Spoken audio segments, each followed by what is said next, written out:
Make the ground shake.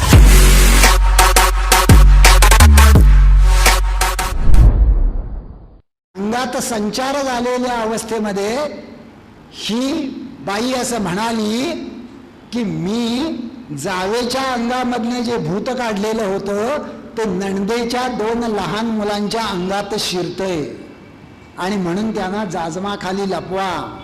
आणि जाजमाखाली त्यांना लपवल्यानंतर त्यांच्या अंगातलं भूत काढण्यासाठी अंगामध्ये संचार झालेली ही बाई त्या जाजमावर नाचली.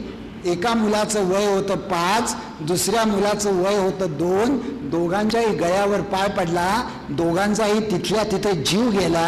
आई वडिलांनी तक्रार केली नाही, रात्रभर प्रेत घरात ठेवली. दुसरे दिवशी सकाळी अंत्यसंस्काराला काढली. त्यावेळी शेजारच्या लोकांनी तक्रार केली की यांच्या घरी अचानक रात्री 2 मुलं मेली कसे.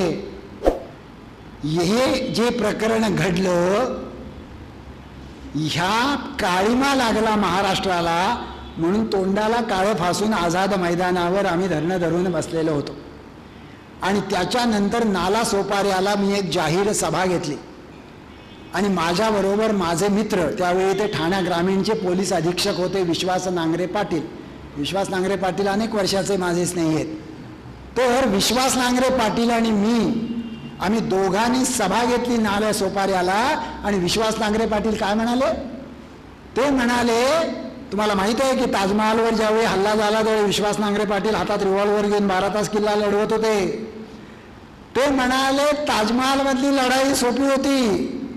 समोर अतिरेकी होता, त्याच्या हातात रिव्हॉल्वर होता, आपल्या हातात रिव्हॉल्वर होता, आमने सामने काय व्हायचं ते झालं असतं. परंतु ही लढाई अधिक अवघड आहे, कारण स्वतःची मुलं आई वडिलांच्या समोर चिरडून मारली जात असताना आई वडील त्याला उपचार समजतात. ही मानसिक गुलामगिरी अधिक भयानक आहे. अशी उदाहरणं मी तुम्हाला महाराष्ट्रातली सांगितली तर कदाचित आजची रात्र संपेल, पण उदाहरणं संपणार नाहीत, कारण गेले 25 वर्ष मी याच्यामध्ये कामं करतो. त्याच्यामुळे दुसरं अंधश्रद्धा निर्मूलनाचं काम म्हणजे शोषण करणाऱ्या, दिशाभूल करणाऱ्या अंधश्रद्धांना विरोध करणं. म्हणजे जवळजवळ 700 ते 800 किमान बुवाबाजीची प्रकरणं या 20-25 वर्षात आम्ही पर्दाफाश केला असेल. भानामतीची आत्तापर्यंत आलेली अनिसची सगळीच्या सगळी प्रकरणं आम्ही यशस्वीपणे सोडवलेली आहेत. चमत्कार नाही म्हणून त्याला 21 लाख रुपयाचं आव्हान देऊन आम्ही 2 वेळा महाराष्ट्रातनं यात्रा काढलेली आहे. फलज्योतिषाला आम्ही जाहीरपणे आव्हान दिलेलं आहे. याच्यासाठी कायदा व्हावा असा आम्ही प्रयत्नात आहोत. म्हणजे हे झालं दुसरा भाग.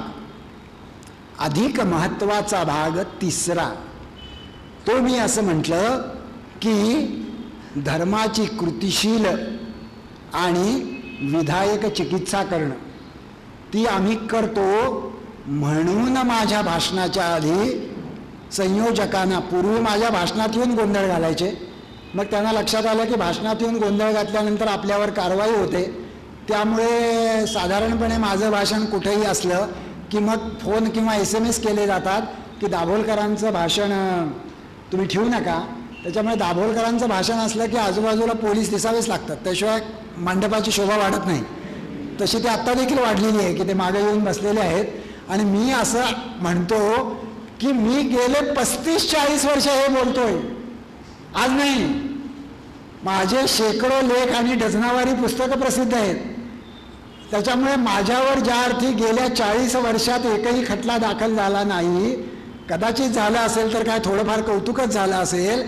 त्यामुळे मी काय बोलतो ते मला पक्कं माहीत आहे. मी काय बोलतो ते कुणाच्या तरी बोटावर पाय आणतं काय, म्हणून त्यांना असं वाटतं काय की दाभोलकर लोकांना जी चिकित्सा करायला शिकवतात आणि हे या देशामधल्या हितसंबंधांचं रूप आहे.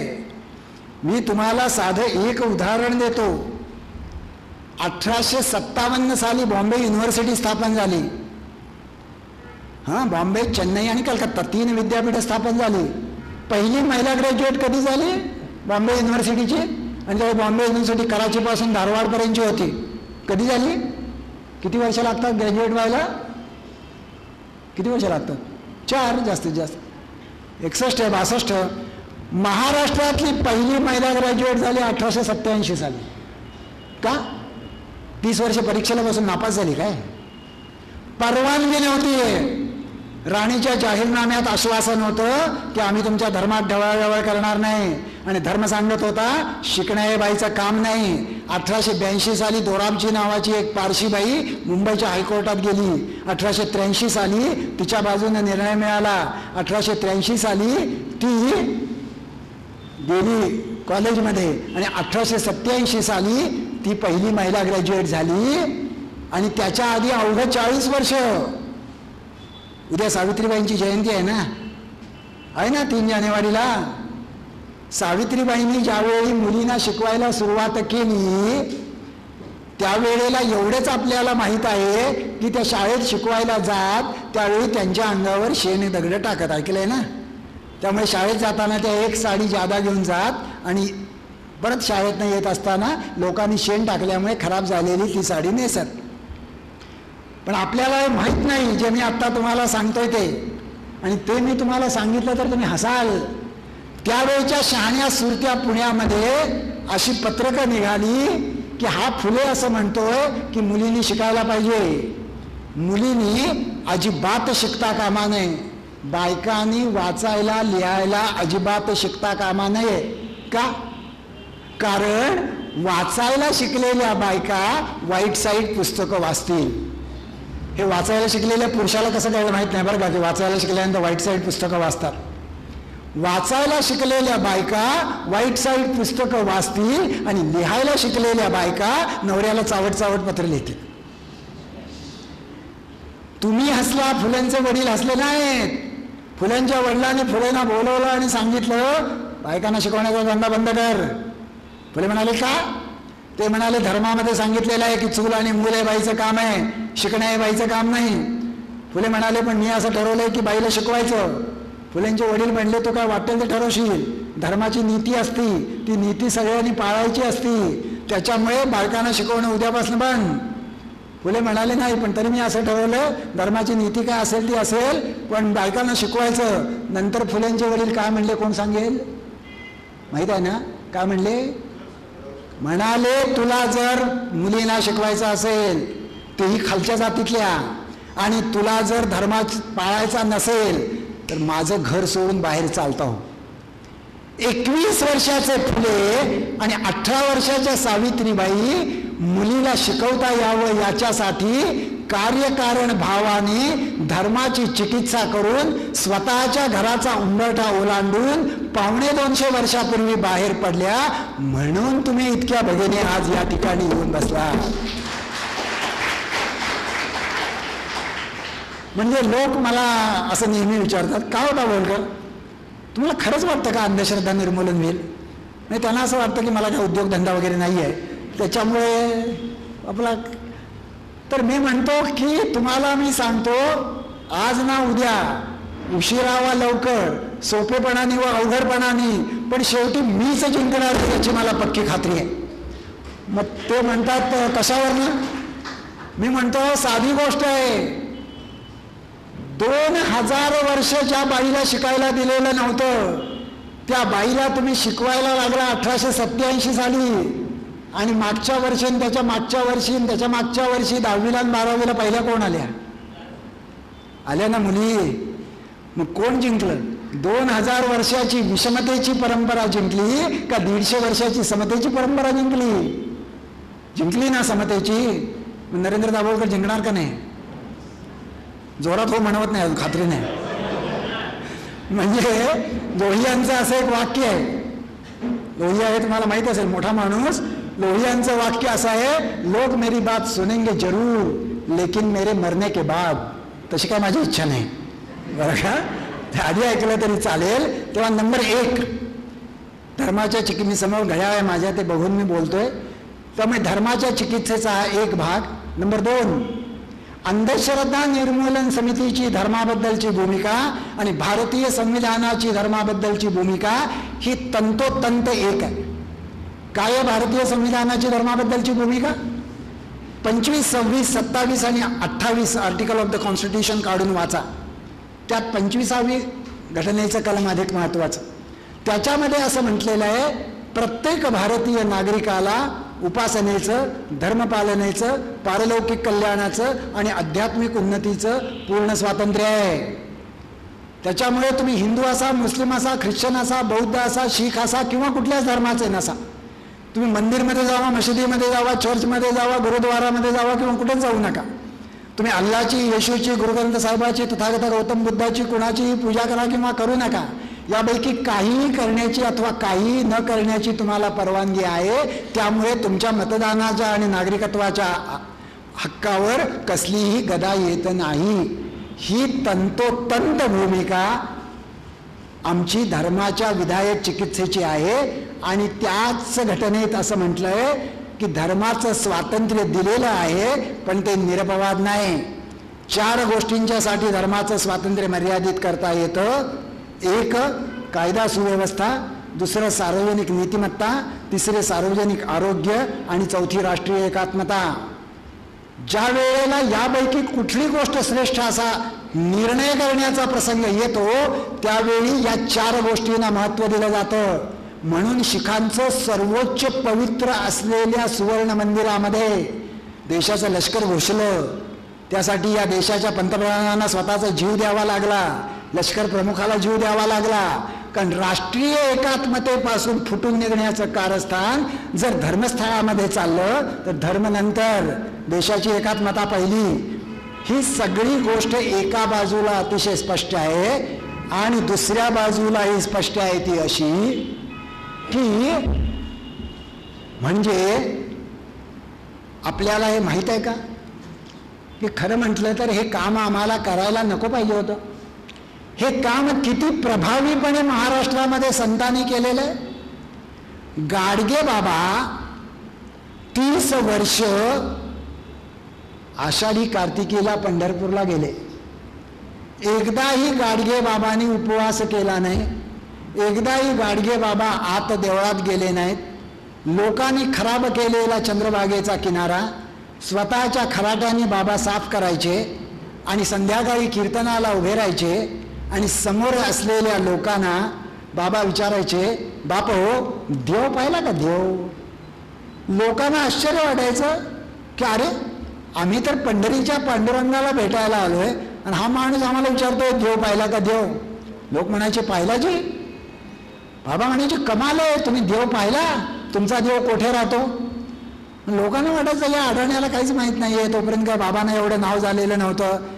लोक म्हणायचे आमचा देव देवळात राहतो, तो रंगाने सावळा आहे, तो विटेवर उभा आहे, त्याच्या कटीवर हात आहेत, त्याच्या बाजूला रखमाई आहे. मग बाबा आपण त्या गावचेच नाही असं दाखवत म्हणायचे कमाल आहे, तुमचा देव देवळात राहते, माझा देव माझ्या मनात राहते. तरी लोकांना कळायचं नाही. मग गाडगे बाबा पुढे त्यांच्या मिश्किल वराडी शैलीमध्ये विचारायचे, तुम्हारे देवाले अंघोळ करते की नाही? लोक म्हणायचे करते. तर बाबा म्हणायचे तुम्हारे देवाले अंघोळ कोण घालते? लोक म्हणायचे आम्हीच घालतो जी. बाबा म्हणायचे अरे जे तुमचे देवाले स्वतःची अंघोळ स्वतःले करता येत नाही, तो तुम्हाला तुमच्या भाग्याची अंघोळ रे काय घालणार? पुढे बाबा विचारायचे तुम्हारे देवाले धोतर नेसते की नाही? लोक म्हणायचे नेसते. तर बाबा म्हणायचे तुम्हारे देवाले धोतर कोण नेसवते? लोक म्हणायचे आम्हीच नेसवतो जी. बाबा म्हणायचे अरे जे तुमचे देवाले स्वतःचे नेसूचे धोतर स्वतःला नेसता येत नाही, तो तुम्हाला तुमच्या भाग्याचं वस्त्र रे काय देणार? पुढे बाबा विचारायचे तुम्हारे देवाले नैवेद्य दाखवते की नाही? लोक म्हणायचे दाखवते. बाबा विचारायचे नैवेद्य दाखवून काय करते? लोक म्हणायचे हातात काठी घेऊन नैवेद्याच्या बाजूला बसते. बाबा विचारायचे कशाला? लोक म्हणायचे देवाला दाखवलेला नैवेद्य कुणी कावळा कुत्रा खायला येईल त्याला काठीनं हाकायला.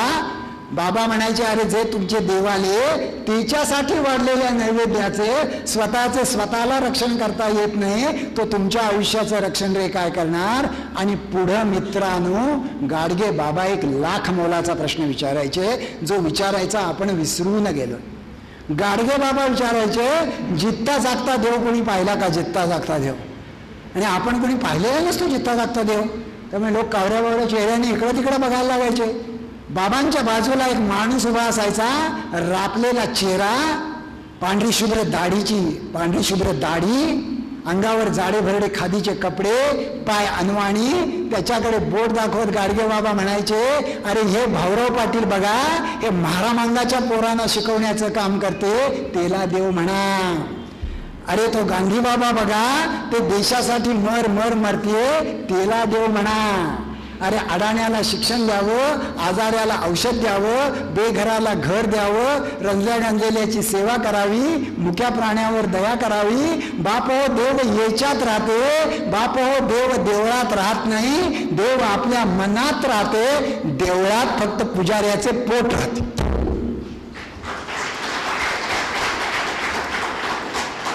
आता हे या भूमीमध्ये शेवटचं कीर्तन, मला माहिती आहे ना, मांजऱ्याला शेवटचं कीर्तन झालेलं आहे गाडगे बाबांचं या मुंबईत, आणि ते ऑडिओ उपलब्ध आहे, तेवढे एकच कीर्तन गाडगे बाबांचं ध्वनिफीत उपलब्ध आहे.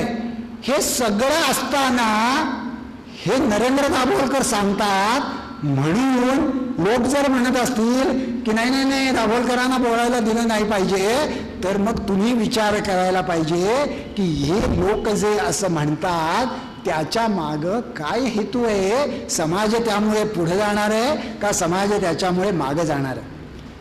चौथी सूत्र मी तुम्हाला म्हटलं की चतुसूत्रीवर काम करतो. मी तुम्हाला वैज्ञानिक दृष्टिकोन समजावून सांगितला. मी तुम्हाला शोषण करणाऱ्या अंधश्रद्धा विरुद्धचा संघर्ष सांगितला. मी तुम्हाला धर्माची विधायक आणि कृतिशील चिकित्सा सांगितली. यापैकी कशाचाही मी विस्तार केला नाही. यातल्या प्रत्येक गोष्टीवर मी 1 तास बोलू शकतो. परंतु चौथी गोष्ट, व्यापक परिवर्तनाच्या चळवळीशी स्वतःला जोडून घेणं.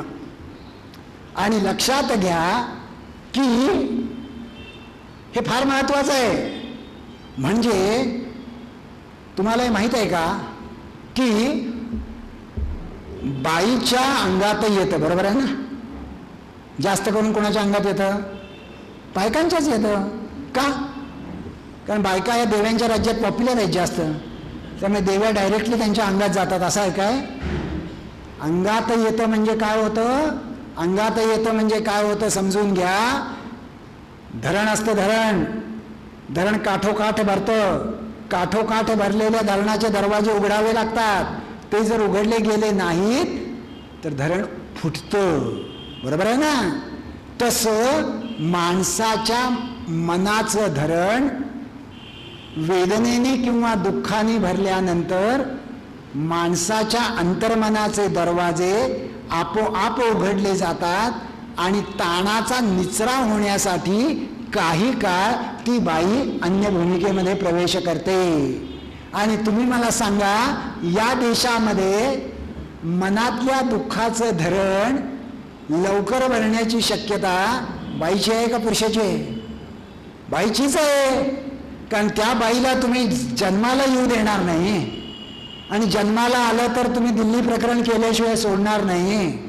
प्रत्येक क्षणाला जर ती बाई बिचारी स्वतःच्या अस्तित्वाचा झगडा करत जगत असेल तर त्या बाईच्या अंगामध्ये येणं हे थांबवायला नरेंद्र दाभोलकरांची प्रबोधनाची भाषणं आणि अंगात आलेली बाई अशी का वागती याची व्याख्यानं उपयोगी नाहीत. तुम्ही बाईला जे जीवनव्यापी गौणत्व दिलेलं आहे, आपल्या समाजामध्ये बाईचा ना सन्मान होतो ना बाईला प्रतिष्ठा आहे, ते जोपर्यंत तुम्ही